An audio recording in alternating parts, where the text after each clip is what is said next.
Kua tahuri te motu whānui i ngā tau tatanei ki te whakanui a Matariki hei tohu i te mātahi o te tau Māori.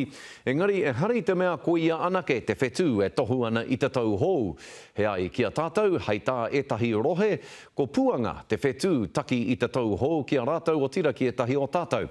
Ana hei tā Irena Smith, ko te mea e uru hau nei te ngākau o ngā tohunga kōkō rangi puta no i te motu aha koa Matariki mai, aha koa puanga mai, kei te mā hora hora haere, te mātauranga mō ngā whetū Māori nei ki te katoa i e nei rā. Ko ngā whetū e tohu mai ana i te tau hou Māori, he tikanga tuku iho no ngā mātua tīpuna. Me unu koe ngā taimahatanga, ngā raruraru o te tau ko hei Pāke nei, kia kaua e toia e koe aua raruraru ki roto i te tau hou. Nō reira te mea tuatahi hei tuku i wera me i ngā mahi e pure hei tā ngā kōrero. Haka wātea hia te rā wāhi o te tau tawhito kia huru atu koe ki roto i te tau hou me ngā whakaaro hou katoa ngā mahi hou kei mua i a koe. Aha kua koe nei te rā e whakanui ana te arangāke o Matariki, mōrere ata mā ki hākua o tike tona iwi o te tai tokerau, te whakanui i te tau hou i te arangāke o Puanga.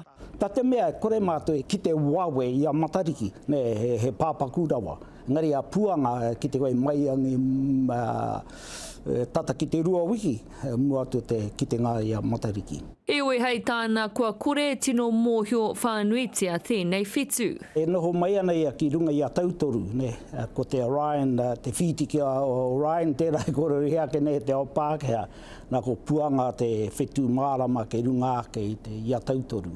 Hei tāna no ko te ata te wā pai hei ki te ngā whetū katoa. Te wā ka whakanuia e mātou a Puanga ko ngā ata o te ōturu. I neke hia e mātou, nā te mea, koe rā te wā o te huringa o te tauhou, e tae koe te kite ngā whetū katoa. Te hanu ere rāno, ka tahi anō ka kite koe i a Matariki i te pō. Ngari tēnei wā o te tau kei te ata, kei te aranga mai o te rā, mua atu te aranga mai o te rā.